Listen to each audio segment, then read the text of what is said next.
Lore Together is proud to be part of the Boss Rush Games Network. Feel free to find out more at bossrushgames.com/network.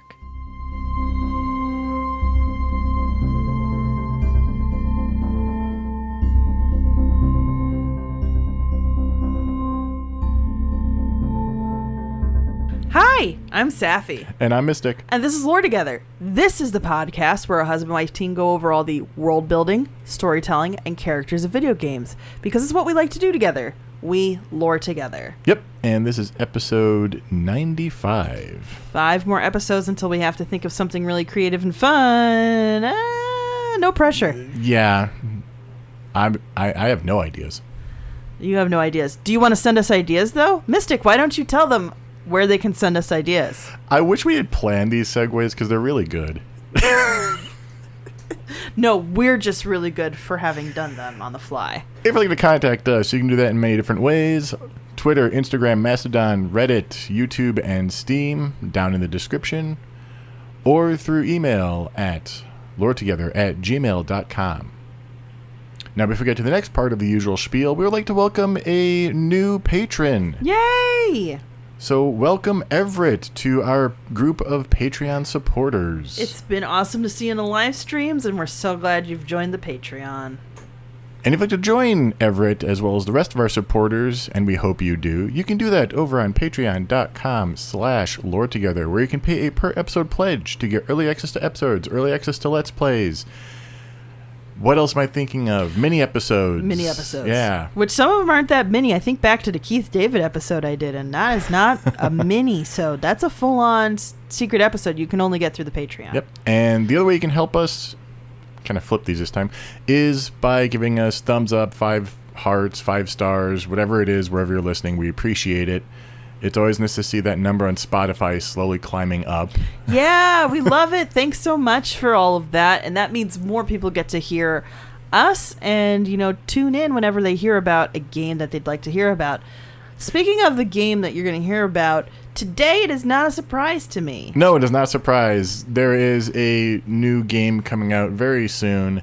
Yes. That we have visited its universe before. Mm-hmm. So it is time to go back to Mortal Kombat and just get everyone caught up to where they need to be for the new game. Catch up with your 90s dance music theme and just get going. Surprised that they don't use the theme that much. They use it in a few trailers, but in the game, not really.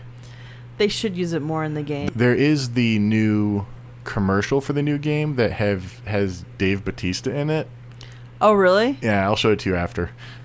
Oh, my gosh. Okay. It's a riff on the 90s Mortal Monday commercial. Mortal Monday commercial? Oh, I'll show you that one too. Oh, man. Speaking of which, since we are doing a game series called Mortal Kombat, this is going to be more mature rated. We're not going to have a ton of gratuitous violence, but there's a couple that I want to point out, so it's not really for kids. Listener discretion is advised on this one.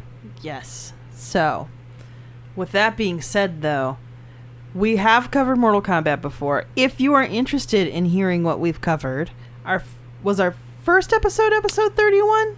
I will get to that. Okay, never mind. I have a spiel. There is a spiel. I'm getting ahead of myself. But yes, I am aware of this series and I don't need to guess it. Yeah. So, Mortal Kombat 1 is coming out soon, literally within days. Oh, man. Yeah. Crazy. I think by the time people get this, it'll be less than a week. Okay. Yeah. So I've not played any of it. I think there are some people who have it out already from leaks and stuff. I've not seen any trailers. You are trying not to spoil anything. I am trying yourself. to spoil anything for myself, yeah. Aside from what I'm covering in this episode, I know nothing about what happens in it. I have some suppositions. Okay, that's fair. I am looking forward to going in blind, and when I do, I will likely record that for our patrons, just as I have Firmament, the new Cyan game, and I will be recording Starfield blind as well. So that'll be interesting. Yeah. We have a lot to go through. We'll be covering 3 games, and this is a full universe with a ton of characters and names. Most of this episode will be spent on the last of those 3 games, though. Okay. Just to recap, before we jump into those 3 games, we have to broad strokes the rest of the franchise. So take that big old paintbrush for the side of your house and just start scraping it back and forth with that beautiful Mortal Kombat lore. Yep, so the universe, multiverse, however you want to couch it, is a series of realms: Earthrealm, Outworld, Netherrealm, Edenia, and more. Earthrealm is where we are. Earth, welcome to it. We covered that in detail way back in episode 13. Yes, what all the different realms were. Yes. And then we covered the early history relating to the Elder Gods and everything up to the first tournaments in episode 31. Now, episode 13, episode 31, those numbers were unintentional. It just kind of worked out that way. And can I just say, so Mystic advised me to listen to episode 31 again just in hopes that it would jog my memory. It probably won't, but I did, and I forgot how much of a dumpster fire the family politics were for the setup of this universe. It is insane.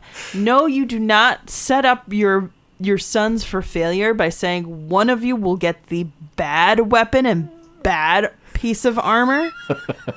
And the other one of you will essentially get to, take over this part of the universe. Long story very short, for one realm to invade another realm, the Elder Gods decree that the warriors of the realm must win 10 Mortal Kombat tournaments.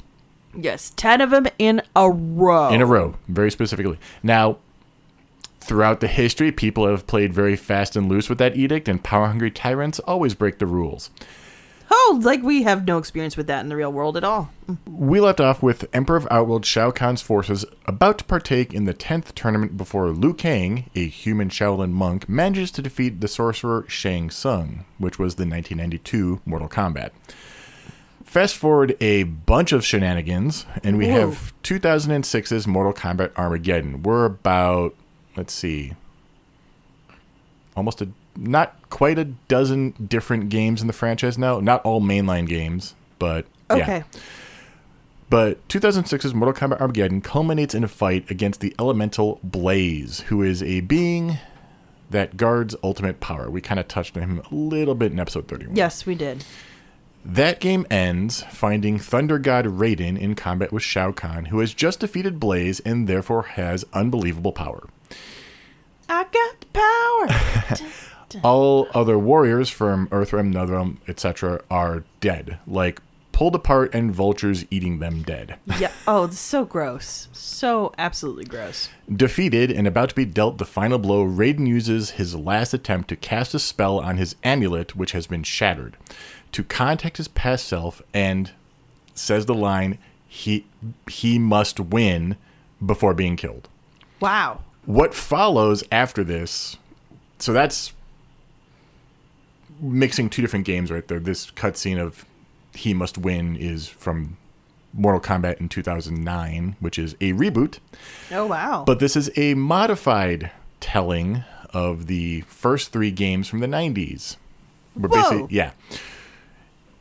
We're doing a timeline reset, kind of, since the past self that gets the message that Raiden is sending back during the event, the one that gets the message that Raiden is sending back is the Raiden at that 10th Mortal Kombat that Liu Kang won.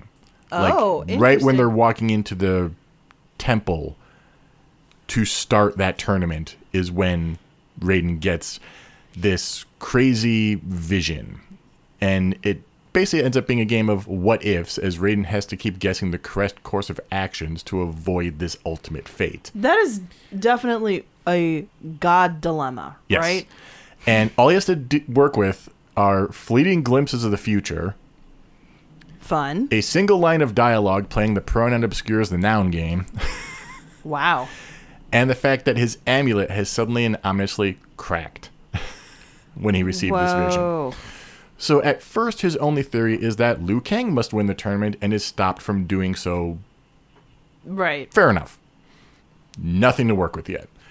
To see to that result, Raiden takes on fights with other warriors, basically works through different people, to try and change those fleeting events, like making sure that vengeful Hellspawn Ninja Scorpion doesn't kill a ninja cryomancer named Sub-Zero. We're kind of glossing over alliances here, but yes, yeah, that is one thing about Mortal Kombat, is that there is a bit of this political subterfuge lot in of the factions. background. Yeah Doesn't work. Scorpion still kills Sub-Zero. Vengeful Hellspawn kind of probably gave that away. Mm-hmm.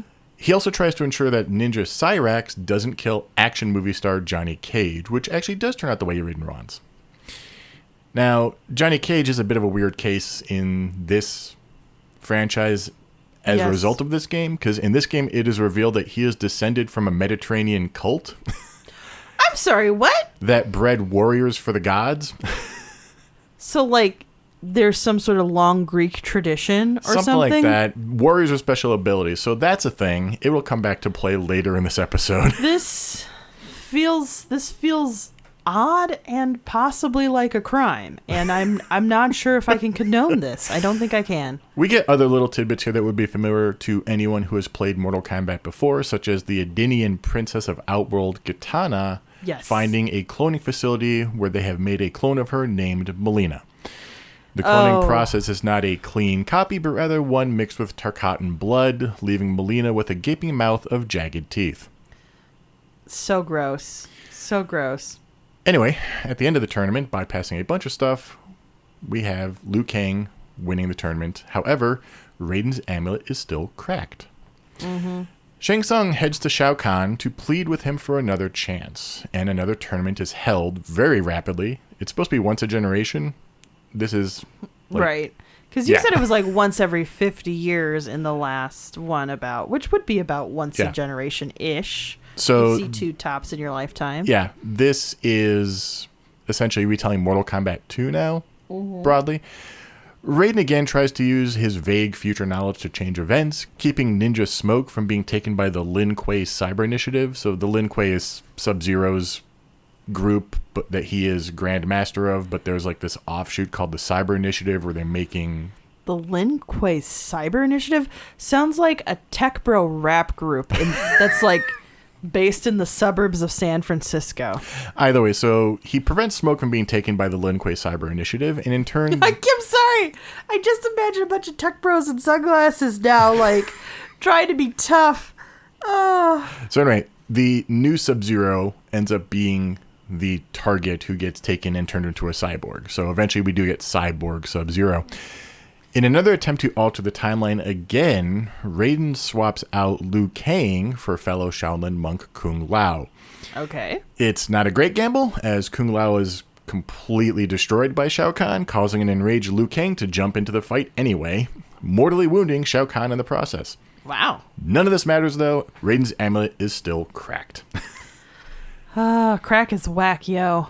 The necromancer Quan Chi heals Shao Kahn, fair, and also revives Shao Kahn's Edenian wife, Queen Sindel, binding her mind to his will in the process.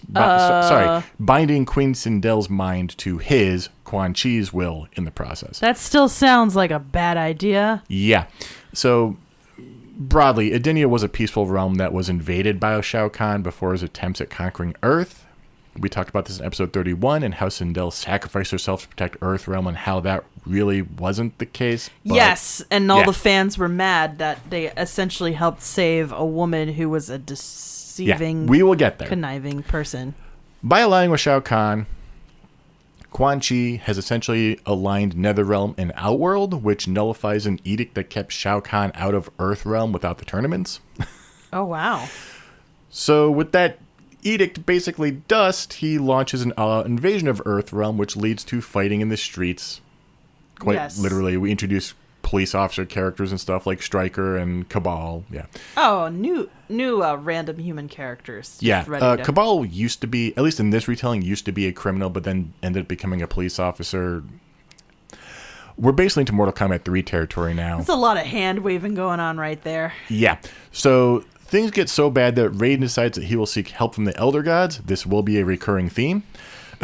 Oh, Elder Gods. Once again, everything is a mess. Please just give me a sign as to how we can fix this. After Mortal Kombat, I think it was Mortal Kombat 11 came out, there was literally a meme in the community about just all sorts of problems, and it would just be a picture of Raiden with "I must consult the Elder Gods." So honestly, if Raiden just knew how to get the Dragon Balls, this would all be fine.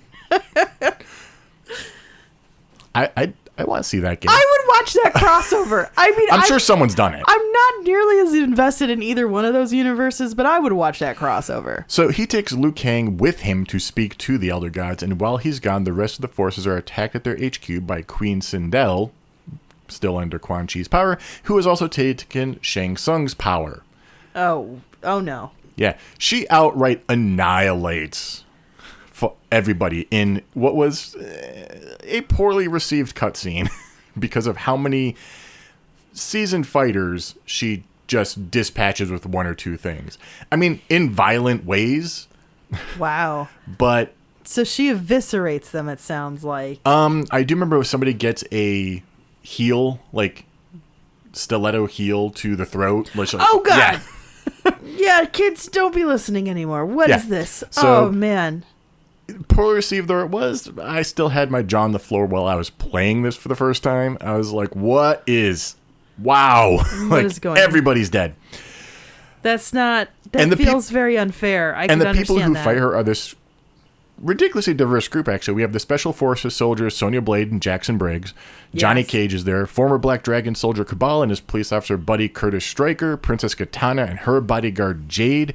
Cyber Sub-Zero with his humanity recovered. We kind of gloss over that. And fellow Lin Kuei ninja Smoke and Native American fighter Nightwolf. They are all bested by her, with all but Sonya, Johnny, and Nightwolf getting completely murdered. And again, quite gruesomely, I think Sindel literally rips Jade's liver out. Whoa! Just punch liver. I was, okay. Oh, gosh. The fava beans and nice Chianti joke will not make this any less painful to me right now. Nightwolf actually ends up sacrificing himself, taking out Sindel in the process. Jeez. Like, just channels such an amazing amount of spiritual energy that... So he has a supernatural power connected to him? He is like a chosen of a spirit. It's very Native American. I don't know anything if it's an actual tribe. I'm not going to even try to guess it. We cannot condone if there was any research right. to justify Nightwolf's character. I'm just trying to understand. He's not the only character who has supernatural abilities that's from Earth, too, when you think about... I mean, Johnny Cage literally has supernatural abilities due to the fact he was bred by a cult. Like, right.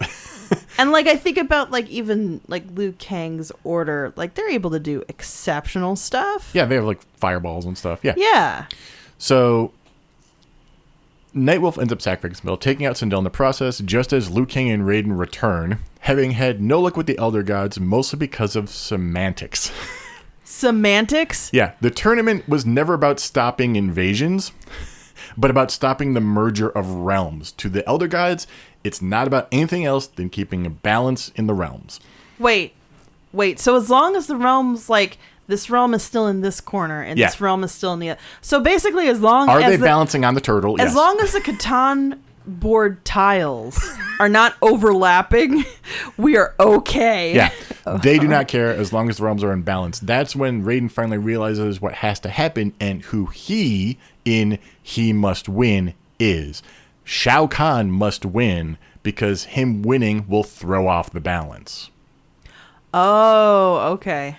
Liu Kang isn't having any of that take on things. Well, of course. He's got a grudge, right? If I remember correctly. And Raiden accidentally kills him, trying to prevent him from fighting Shao Kahn. Yeah, well, you know, when you're a god, you can sneeze and accidentally cause a complete mass murder, so that makes sense. Sonya and Johnny try to step in, but are easily defeated by Shao Kahn. Not killed, but they're ineffective. Raiden just submits. I yield, meaning Shao Kahn is won. Yeah. So now the Elder Gods intervene. They're like, wait, no, not like that. No, not like that. We didn't want you to, just not like that. Raiden, there's this please. weird portal that opens with snakes and stuff and dragons, and they imbue Raiden with immense power, and he just basically one punches Shao Kahn. He is just completely wrecked Shao Kahn. He becomes One Punch Man for a moment. I don't know if it's one punch, but it's definitely Shao Kahn is outmatched. He then promises to rebuild Earthrealm with Sonya and Johnny's help.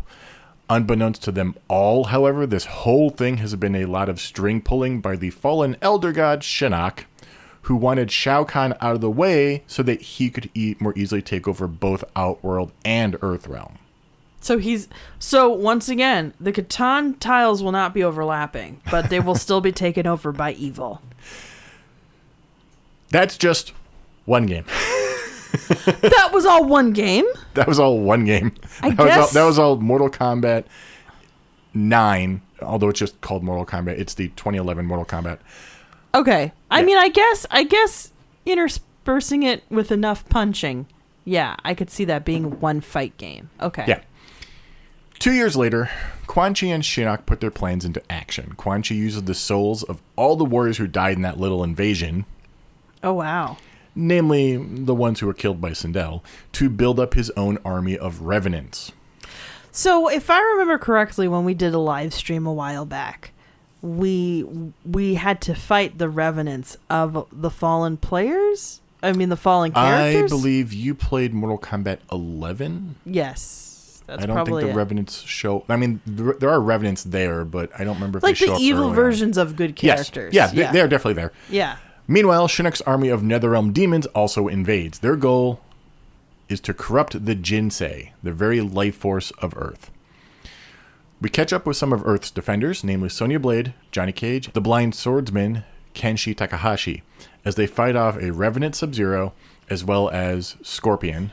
They are really on the same side, but in this case, both are working for Quan Chi. Weird.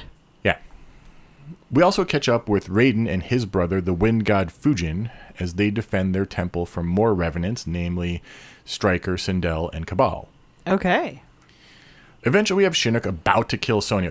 We're skipping chunks of it. Okay. Yeah. Eventually, we have Shinnok about to kill Sonya when Johnny taps into some ancient green energy thanks to that cult. After tossing Shinnok's amulet to Raiden, that same green energy allows him to fend off Shinnok long enough for Raiden to trap Shinnok in his amulet. So it's basically like a 1-2 tag team with Raiden and Johnny Cage? Kind of. Okay. Raiden's using the amulet, Johnny Cage is fighting. So. Right, with the power of his love for Sonya, essentially, like letting him use magic? Yeah. I mean... it sounds like a fight game plot to me. Though... I can see where they're getting this from a little bit. In almost all the games, yeah, Johnny Cage's special move have like a green trail after them. So he has a lot of he's always had this green energy. They're just explaining it now. I mean, as long as it's not to the level of midichlorians, I'm not entirely mad. Do not believe it is. I didn't really delve into what the cult was doing, but I don't believe it is. Oh my gosh. There's going to be some younger listener who's going to be like, what's wrong with the midichlorians? Like, they're not going to understand our frustration. Quan Chi manages to escape all this, however. They track him eventually to the Netherrealm. Kind of seems like one of the first places you'd look. Netherrealm. Always an evil place whenever somebody says the Netherrealm. Where they manage to free Jax, Sub-Zero, and Scorpion, returning them all to their human forms. While doing that, Quan Chi again escapes. Man. Yeah. Peace actually returns to Earthrealm for a time. Things change. Johnny Cage and Sonya Blade get married, have a kid, Cassie. Yes. They do eventually divorce, but they are both supportive of Cassie. Kenshi Takahashi also has a kid, Takeda, who eventually begins training with the revived Scorpion, now going by Hanzo Hasashi. Okay. Hanzo is also reviving the Shira Ryu, which is his clan. All right. Jax has a daughter, Jackie Briggs, with Vera, a woman he met while he was in hospital after being brought back from being a Revenant. Yeah, so the game I was playing had Cassie and Jackie in there. I remember this now, yeah. Sub-Zero has killed Sector and become the leader of the Lin Kuei, and Kung Lao's nephew, Kung Jin, is born and is eventually becomes a thief, but then becomes a Shaolin monk.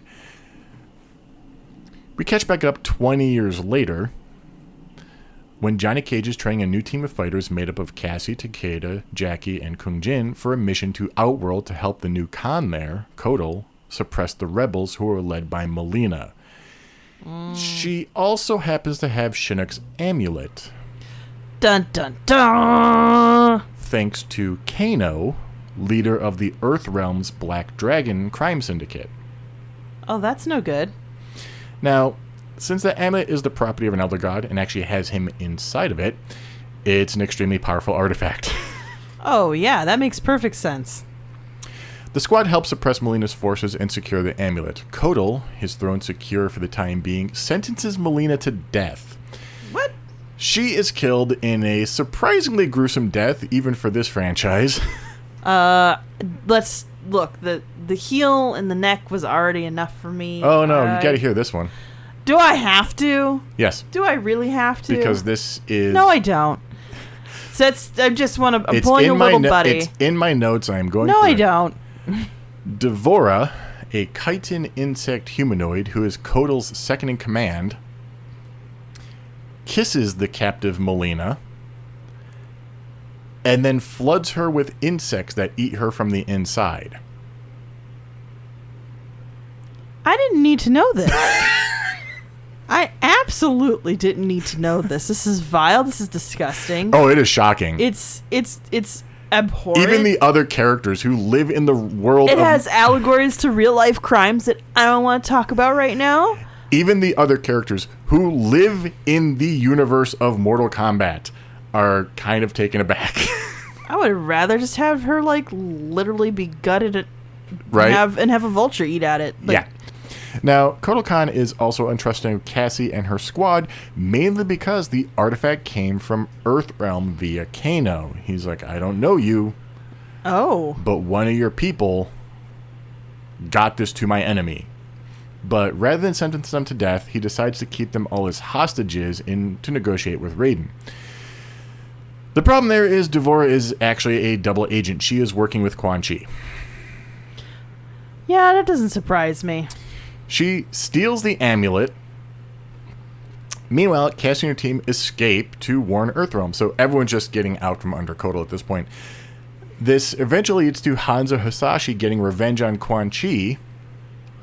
Hanzo Hasashi getting revenge on Quan Chi. So Hanzo Hasashi was Scorpion because Quan Chi basically dragged him to the Netherrealm and forced him to become Scorpion. So this is redeemed Scorpion Hanzo Hasashi. Hasashi, yes. Hasashi. I'm sorry. I'm just trying to keep... I'm getting a little There's lost. a lot of names. So many nouns, guys. So many nouns. So in my brain, redeemed Scorpion is fighting Quan Chi. Okay. And literally, Devora is handing the amulet to Quan Chi. Hanzo's spear pulls him away, holding the amulet. And just as the sword is swinging to cut off his head, he manages to free Shinnok, and then his head gets cut off. Whoops. Wait, why are we free? So Quan Chi frees Shinnok? Yes. And then his From head the gets amulet. and Yes. then his head gets cut off. Yes. Okay. And Devora, she was a double. What did she do before that made her a double agent? She thought she was pretending. She was Kotal's second in command, basically, but she's been working for Quan Chi the whole time. Quan Chi and Shinnok are always. They both have their own designs, but they frequently work together. Okay. Yeah. I just was like. There's a lot of names right there. So she's a double agent, but she's a double agent for two bad groups. Okay. That's the part I wanted to make sure I got. Well, no, Kotal isn't bad. Oh. Yeah, we'll get to Kotal later. He's not bad. He's in a tough place, more or less. Okay. So, but he's technically on the wrong side at this point. At this point, he is ambiguous. He's not... So he's like Sauron from Primal Rage. He is looking out for... Is it Sauron, the hunger god? Anyway, yeah, he's just looking out for himself? Kotal is looking out for Outworld. Okay. He is looking out for himself at this point. He is looking for what is best for Outworld. Because he is the leader of Outworld at this point. Okay. All right. Shinnok and Devora then head to the Jinsei chamber and begin to corrupt it. Cassie and her team head... The what? The Jinsei chamber in Earthrealm. Okay. I did the same thing that I did in episode 31, which is you said ginseng. And I was like...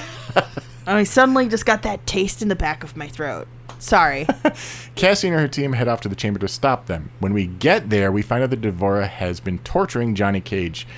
Not in as grotesque a manner, probably because Johnny is one of the good guys, Okay. Yeah, Melina's not a good guy, so... So we don't feel... Okay, never mind. Yeah. I'm not going to go over that again. This, in turn, sends Cassie into a glowing green rage of her own, because, of course, she is descended from the same cult, where she beats Shinnok.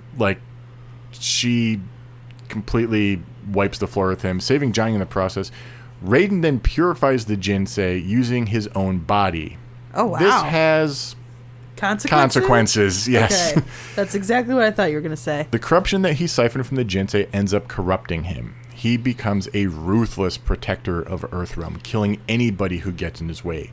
So there's the nuance of protection is lost. It's really just kill anything that's my enemy. Yeah. He's also got Shinnok's amulet. Wait, Raiden does? Yeah. This is bad. This is bad. This is bad. That's all I got. Yeah. Raiden then heads off to the Netherrealm, where the revenants of Kitana and Liu Kang now rule. He threatens them, showing them the decapitated head of Shinnok, which, due to him being an elder god, is still alive. Gross. Yeah. Basically, as Raiden says, there are fates worse than death. Yeah. There's actually, so, since we're in really gross, not safe for children territory right now, if you look up the Wikipedia about beheading, there is evidence to suggest that after you take off somebody's head in real life, they're actually alive for about half a minute. Yeah. Well, before they pass out, pain, agony, and lack of oxygen. Shinnok is a god, but yeah. I just want you. Oh no, it's horrifying. Yeah. I just want you to understand that is like probably an insurmountable amount of pain, especially proportioned to what's left of your functioning body at that point. Yeah. Like, yeah, that's awful. Now, we finally get to the last game of this trilogy, Mortal Kombat 11. If you remember, way back in episode 39, we talked about the Titans, and specifically Kronika. She is the keeper of time, and she has been of the belief that mortals should follow paths dictated by her and the other gods and Titans. Raiden and his motley crew have been messing with all of her plans since day one, pretty much, and that's got to change. Oh, wow. Yeah. So, like, him trying to even affect the timeline has basically just gone against her will. Yeah. 2 more years pass since Shinnok's beheading. The Earthrealm Special Forces, led by Sonya Blade, Cassie Cage, freshly promoted, and Jackie Briggs, are going to head to Netherrealm after Emo Raiden tells them that Kitana and Liu Kang are planning an invasion. Emo Raiden helps them by causing a distraction as the team plants explosives in the castle. Wait, you called him Emo Raiden? Yeah. That's a choice by you, mister. That is a choice by me, yes. Okay. He's called Dark Raiden in the actual game. So he's called Dark Raiden in the... I just wanted to clarify, in case there's literally somebody trying to Google Emo Raiden and is very confused that Mystic said Emo Raiden and it's actually Dark Raiden. I got sick of writing Dark Raiden, so I changed them all to Emo Raiden. Dark Raiden does sound like the name that you give your first vampire when you play Vampire the Masquerade and you're like in high school. The Netherrealm forces, though, catch the Earthrealm forces off guard, causing Sonya to sacrifice herself to blow up the castle. Basically, she gets trapped and everyone's trying to free her. She's like, get out of here. I set up the thing to go. Now, we did play that on our live stream. Yes. Okay. We got through a good chunk of this the storyline. Cassie and Johnny are obviously upset. Yep. And pretty damn angry at Raiden for this turn of events, but things don't have much chance to linger. Kronika appears in the ruins of the castle near the revenants of Liu Kang and Kitana, offering them a place in her new era. As I said, Raiden has been messing with her plans, and so now she's going to try to rewind time to its very beginning and undoing all of what he's done. Now, if you thought there was a lot to keep track of already, this game messes about with the timeline directly. Oh, yes, it does. If you're not ready, get ready. A sandstorm kicks up within the Earthrealm Special Forces HQ, and as it rages on, the sand appears to take form, creating younger versions of Johnny, Sonya, and Jax, who can only stare in confusion and bewilderment. Shortly after, Emo Raiden's own body disintegrates into the sands, leaving behind Shinnok's amulet as the sandstorm dissipates. Then we cut to Outworld, where Kotal Khan has been seeing over the execution of one of Shao Kahn's lackeys named Collector. The sands kick up there as well, throwing off Kotal's killing blow and allowing Collector to break free, and the sand takes several forms, before everyone, younger versions of Scarlet, Aaron Black, and Kano appear alongside Shao Kahn and Baraka. Oh, that's alive once right. more. However, the stand also creates younger versions of Liu Kang, Kitana, Kung Lao, and Jade, alive unlike their present counterparts, alongside a younger Raiden who is yet to become corrupted. Oh, wow. Those coming from the past, it's been 27 years in the blink of an eye. Oh, wow. 27 years. That's yikes. Yeah. Kotal is understandably kind of weirded out by not only his enemies being returned, but then Jade has also appeared, and it's shown that they have a bit of a relationship. Oh. Their warm reunion is ruined by Shao Kahn, though, who kind of barges in. Kotal is a better ruler than he was, claiming Osh-Tech custom requires all refugees be offered assistance, and he offers it to Shao Kahn, who is just a little put off by the very notion that he would need assistance. Oh, God forbid. You need a little help every once in a while. Yeah, we did mention Osh-Tech in one of the previous episodes. Yeah. It was a realm that was conquered by Outworld. This leads to all sorts of fun as everyone starts fighting, though Raiden and his party have a goal: to help Kotal Kahn and maybe try to make sense of why the past and future has been mixed up. As the fight continues, Devore appears and opens a portal, bringing Shao Kahn and his people to Kronika. Oh. Yeah. That's not good. This forces Outworld and Earthrealm into an alliance against Kronika and her forces, which at this point are the Netherrealm and Shao Kahn's group. Part of Kronika's plan involves stealing the Jinsei, again, and she sends Geras, a singularly interesting character in my opinion. Okay. Tell me everything. He is a construct. Okay. A point in time given life. A point in time given life. He is always existing. He cannot be killed. If he gets killed, he just kind of reforms back stronger. Yikes. Yeah. And he also has chronomancer powers. So he can do time stuff. Yeah. Kung Lao and Liu Kang both try to stop him, but he freezes them in place and just takes the Jinsei, like these bottles of Jinsei energy, with him. Oh, wow. Yeah. Raiden consults with the Elder Gods. Again. Always. I think we got to that point, maybe? Yeah. And is told by Cetrion that the Elder Gods can't stop Kronika. Their power is weakening as history is erased, and even they are not immune from Kronika's plan. She is a Titan after all. She is also the mother of at least two Elder Gods, Shinnok and Cetrion. Ooh, interesting. Back on Earthrealm, the Special Forces learn that the Lin Kuei is building cybernetic army for Kronika, and Sub-Zero and Hanzo Hasashi team up to infiltrate the Lin Kuei base. Basically, at this point, Hanzo Hasashi and Sub-Zero are kind of not on 100% best bro terms, but they're at least allies. Yeah, like, oh, this will work for now, but afterwards I got my ass. No, Hanzo's done. He's kind of given up on the whole Venge thing after he became human again. Oh, so, okay. Yeah. They find Cyrax and remove the programming that's controlling him. The Black Dragon, though, has the tech needed to continue building the Cyber Ninjas, and together they launch an assault on the Special Forces HQ. If you're wondering why I skipped over Frost, it's because she doesn't matter. Anyway. Wait, what? It's a joke. I don't even know if we've mentioned Frost any of this time. That's why she has designs that she is this amazing person, and she's not. She's very full of herself. She has chronomancer powers, but she's unwilling to temper her drive to actually get good at anything. Oh, because she is just naked ambition. Yeah, so that's the thing. True with actual fighting styles in real life, and also playing fighting games that tend to have combinations. It takes practice and patience to get good. You're not going to get good right away. Yeah. Like, I forget what the actual ending for her is, but it's very self-serving. Like, all the characters have great endings, non-canonical endings if you play through, like, the arcade mode. Yeah. You get to control time, and some of them have great endings that are correcting their lives or the lives of people they know. In one case, somebody removes themselves from existence to help their family. Wow. Yeah. We'll get there. I can tell you about that later. It is pretty sad. I like that character too. So. Oh.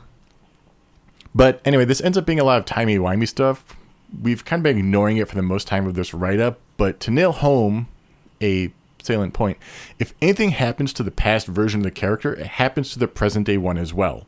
That makes sense. Okay, that's fair. But, for example, past Johnny Cage goes in guns blazing against these invaders. He's got a bit of an ego, and gets grazed by a bullet on his cheek. The present-time Johnny suddenly has a scar in the same spot.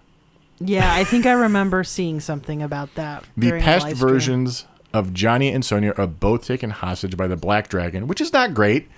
This is, very complicated for Cassie now because if anything, like, she's already lost her mom. Yes. If anything happens to the past versions of her mom or dad, she will no longer exist. Yeah, because we have to understand this is before they were her mom and dad. This is before they even dated. Yes. Yeah. So... to the point where there's definitely a scene where, like, Sonya Blade's like, I get with him, and you look at, like, Johnny Cage just being a goober. Yeah. And it's like, believe it or not, it actually happens. And I think it's, like, the older Johnny Cage being like, I don't stay like that. Yeah. This all comes to a head when Sonya is able to fend off past Kano. Present Kano holds past Johnny at knife point, and Sonya finally sees that she has the upper hand in a way, pulls her gun, and just shoots past Kano through the head on the ground, killing both of them in an instant. Present Kano just kind of drops the knife and starts staggering, and then just disappears with a hole in his head into sand in the wind. Like paradox encountered. Delete. Like all of them gone, like tears in the rain. In Outworld, Jade and Kotal have a proper reunion, but Jade is not a fan of this hardened Kotal. All a moot point as soon Shao Kahn breaks Kotal's back. Whoa! Yeah, he is left paralyzed. Jade is trying to take care of him, but still. Much of the stuff we've glossed over so far in our retelling of this game has been Katana in Outworld trying to unite the disparate races and their rulers, specifically Baraka and his Tarkatan warriors and the Shokan led by Queen Shiva. Yes, Queen Shiva, who I was immediately impressed with when I saw her show up on the Shiva screen. Looks great. Yeah. When Katana bests Shao Kahn in combat, having united all the races of Outworld and bested its ruler, since Shao Kahn had bested Kotal, Katana Khan takes the throne. Oh. Raiden returns to the Elder Gods only to find them gone, dead in the rewriting of history, save for one, Cetrion. She has betrayed the other Elder Gods, saying balance is perfection, and that Raiden stepped out of his role, making the balance impossible. That is why Kronika's new era holds no place for him. Now, another aspect we're going to cover here is that there is a relic that Kronika will need to really kind of ensure that her plan goes through, and this is a crown that has been kept on Shang Tsung's island, bathing in the Soul Tornado and absorbing massive amounts of power. Bathing in the Soul Tornado. Yeah, basically is the prog rock band album I didn't know I wanted until right now. Yeah, with it she will have even more power and be pretty much unstoppable. What souls is this absorbing? Like, how does this work? There's mechanics here that I need to know. I do not know the full extent of it, but my guess would be all the warriors who have died on the island in past Mortal Kombats, or people who die on Earthrealm themselves are funneled through the souls. I do not know. And they just kind of like whip themselves around in a tornado around this crown. It's a weird cutscene. Yeah, I imagine it is. Yeah. Again, the prog rock album I didn't know I needed. Anyway, continue. I'm sorry. Jackie and past Jax head to the island to get the crown, dealing with some revenants along the way. Just as Jackie's about to grab the helm, though, her dad, as in present-day Jax, shows up. He's had a rough life. Yeah. He got killed, he did terrible things as a revenant under Quan Chi, was brought back to life, met his wife Vera while in the hospital, and had Jackie. But now, Vera's dead. Jax has been discharged from the Special Forces, given his trauma, and Jackie is now a soldier, just like he was, constantly in danger. It's dragged him down, and he's been isolating and drinking. Kronika exploits his despair, saying if he helps her, then he will have a better life in the new era, and Jackie will as well. Oh, no. And he pleads with them. I don't want anyone to get hurt, just give me the crown. he's a good man doing something wrong. He just doesn't realize it. He's got Right. tunnel vision, focusing only on Jackie, taking risks he never wanted her to take. Needs of the many outweigh the needs of the few or the one. Yeah. But it doesn't make it easier for humans to understand that. Jax and Jax fight it out. Literally, like, past Jax puts his hand on Jackie, says, I wouldn't want to fight my dad. Like, Yeah. Yeah, I'm going to fight myself. This is the he battle. literally goes, let's keep this between me, myself, and I. Yeah, that's literally, I feel like this is just an excuse to have Jax on Jax, right? Fight right now. They managed to, yeah, because this is like one of the few times it's not fighting a revenant. Yes. Yeah. So they managed to subdue present-day Jax, and all three of them leave with the crown. Present-day Jax being kind of out of it, and Yeah. you know, as they leave, they're stopped by Cetrion, forcing one of them to don the crown as a kind of a last-ditch effort. It's a bit of an ordeal. It is an insane amount of power. Yeah, I can't imagine that a normal person would survive that Yeah. amplification of their own power. Either way, whoever dons the crown kicks Cetrion to the curb.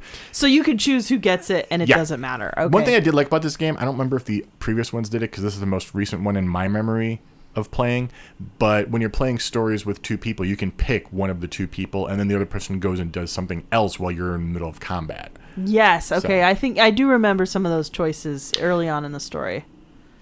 Cetrion doesn't take it lightly. She opens a rift below Jackie, forcing the younger Jax to give present Jax the helmet, and then present day Jax leaves with Cetrion to Chronica's Keep. Oh wow. Yeah. He's not happy about it. Eventually, he's like, I didn't know I'd be in such great company, you know, all the revenants around him. Right. And Chronica's like, we are unusual allies drawn together by a common cause, you know? Yeah. Justifying Yeah.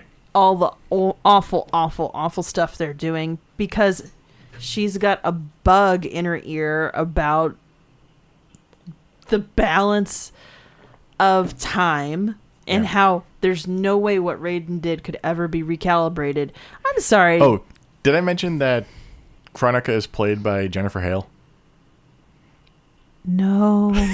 This is worse now. This is absolutely worse. She's allowed to play. There's just certain people. Oh, she does great at it. Chronica is a great villain in my No, opinion. no. I mean, Jennifer Hale's just a fantastic actress. But like the fact that anytime an actor I like ends up being an evil person, and they're not, and that's not their reputation, it makes me even sadder. I'm like, no, I can't go against you, but why are you evil? Yeah. Meanwhile, Hanzo Hasashi heads out to find a way to even get to Chronica's Keep. Oh, Basically, it's across an ocean, the Blood Ocean. the Blood Ocean? Yeah. Is it literally full of blood? Yeah, it is literally blood. Oh, that smells awful. Sure. As he does, he runs across Devora and his past self. Devora kills Hanzo, basically poisons him, but before he dies, he pleads with his past self to let go of his anger and join the rest of the Earth Realm's warriors. Oh, wow. And his past self actually agrees. Oh, wow. Was- Saving himself. Yeah, when Scorpion arrives in Earth Realm, we're calling him Scorpion now because he's technically not Hanzo at this point. He hasn't gone through the redemption arc. Yeah. Raiden is completely mistrusting of him and off another power kick. He's come into control of Shinnok's amulet since it fell from his emo Raiden counterpart. As with before, it's making him pretty twisted. Liu Kang again has to fight Raiden, but when that kind of starts to happen, Raiden gets a sense that we've done this before, and we get cuts of probably like a dozen different timelines that they have fought with all different Oh, wow. like looks and visuals and stuff. Yeah. He realized that Chronica always plans for this, as Liu Kang and Raiden combined is enough power to take her out. And it's one of the few things that truly threatens her is them combining. Oh. Yeah. So they've always just been at odds because that's the plan. Like, that's the last ditch effort. Yeah, okay, that makes sense. Just as he figures it out, though, Chronica shows up and kidnaps Liu Kang in a swirl of sand. Like, she freezes everyone and it's like, boop, mine. She's like, dang, I need to go to plan C. Yeah. Now it's time for the final confrontation as the armies of Earthrealm and Outworld moves on Chronica's Keep. Raiden is forced to fight the Revenant of Liu Kang, who is more powerful, having absorbed the life force of his past self.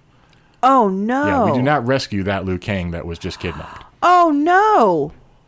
However, Raiden ends up using his powers to merge the three of them together, killing Raiden and Revenant Liu Kang and birthing Fire God Liu Kang. What? Yeah.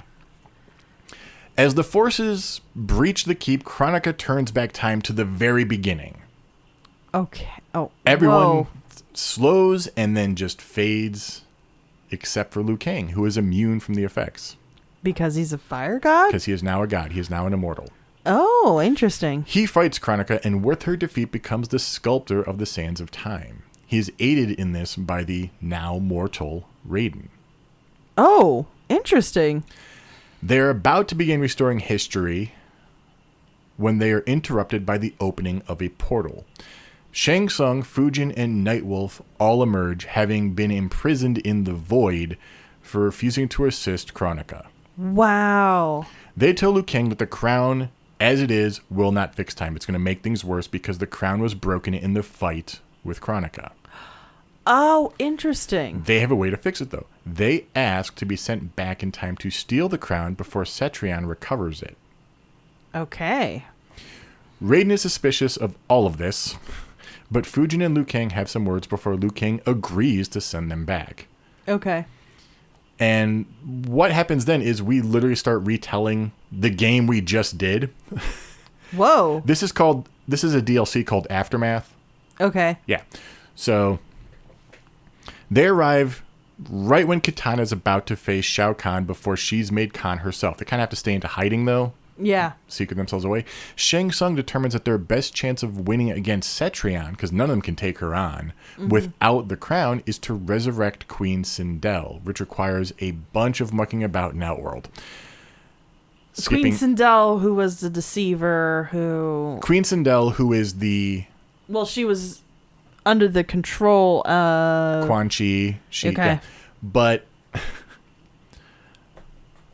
eventually, after she defeats Cetrion and all that stuff, we get Sindel on her own. She goes to free Shao Kahn. Oh. Why would she do this? She was basically enslaved to him. Right, exactly. When he killed her husband, King Jared. Right. She was never controlled. She willingly... No, yeah, there's the deception. Yeah. She basically helped kill her husband because Shao Kahn was the stronger warrior, the one who could actually rule and command and demand respect, not actually earn it. So that's fair. The two of them wreck every plan made by the Earthrealm forces, just throwing a giant wrench into everything we just witnessed. And this is, weirdly enough, because everybody, all the evil people have machinations that they're constantly working on. This is all to Shang Tsung's plan. Oh, wow. Because he has designs on the crown. He kind of knows how it works. It was on his island. It's Kronika's thing, but he knows how it works. Yeah, he's had the chance to study it, understand it, know its nature. He gets his hands on the crown eventually and proceeds to just kill everybody. Whoa. He kills Shao Kahn and Sindel with no trouble, and then just steals their souls, because that's what he does. He's stealing all the people's souls, everybody's souls. He manages to beat Kronika and steal her soul. So the way you're talking about this now, we've gone on so many different weird windy tangents and stuff. This feels like a story written by an excitable 8th grade boy. And he's just and then he starts stealing souls. We never had any soul mechanics before this. Well, remember there was the soul crown, but we did. Yeah. Okay, so you have to remember when we're doing these episodes, we are doing very broad strokes. I get that. It's just the way you're describing it now. That's the energy I'm getting. Yes.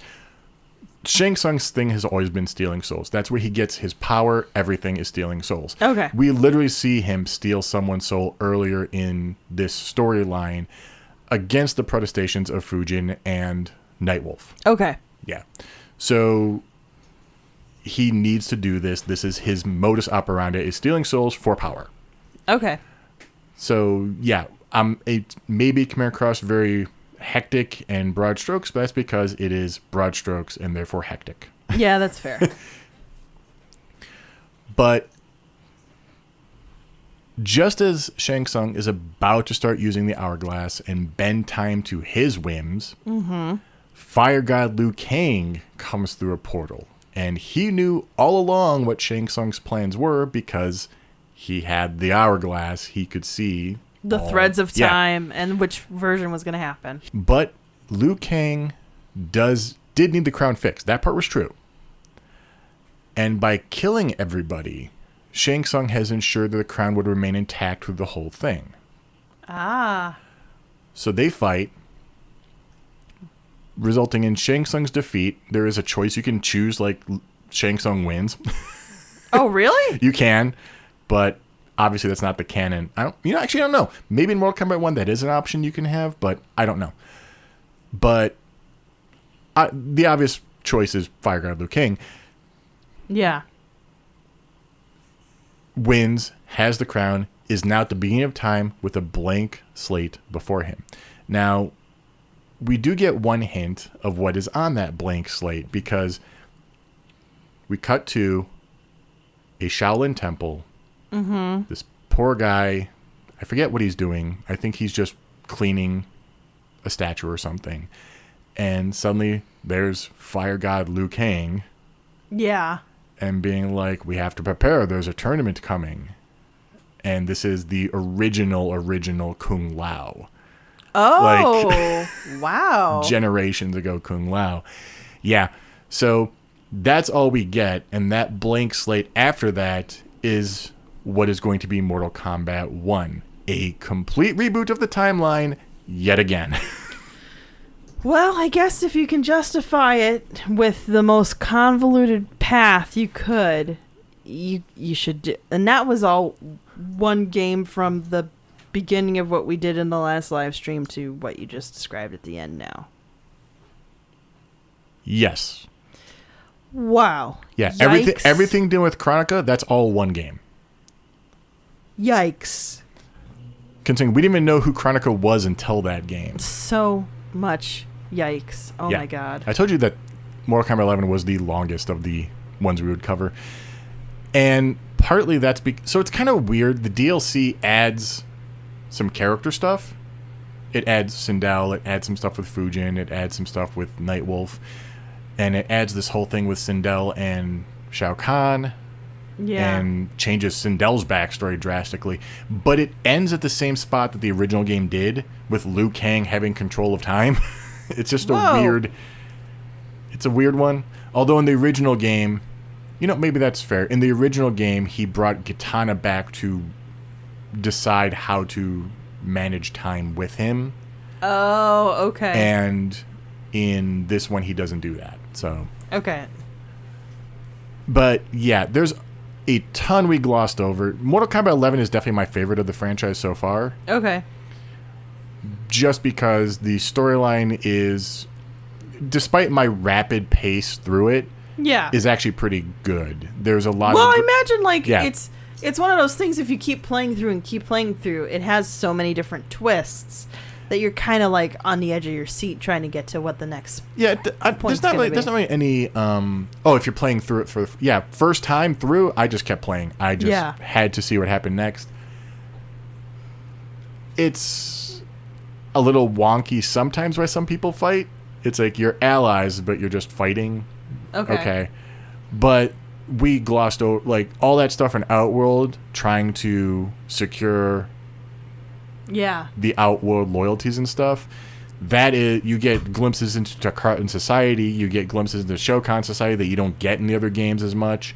So yeah, there's a lot of stuff to chew on. It's just hard to tell it all in one thing. Right, exactly. Maybe we'll come back to Mortal Kombat and start maybe delving into the individual realms, like focus on a realm and dive into it instead of the broad strokes of a realm.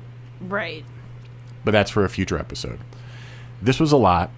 Oh my gosh. This was a lot of names. I'm going to, when we do the live stream the Thursday after this airs to the public, I'm not going to retain almost any of this. It's just way too much. Way fast. Yeah. Also, Mortal Kombat 11 is the best looking of them in terms of character designs and stuff. It's pretty good looking, yeah. They had this weird thing with Mortal Kombat 9 where everybody looked like they were based off of a male skeleton.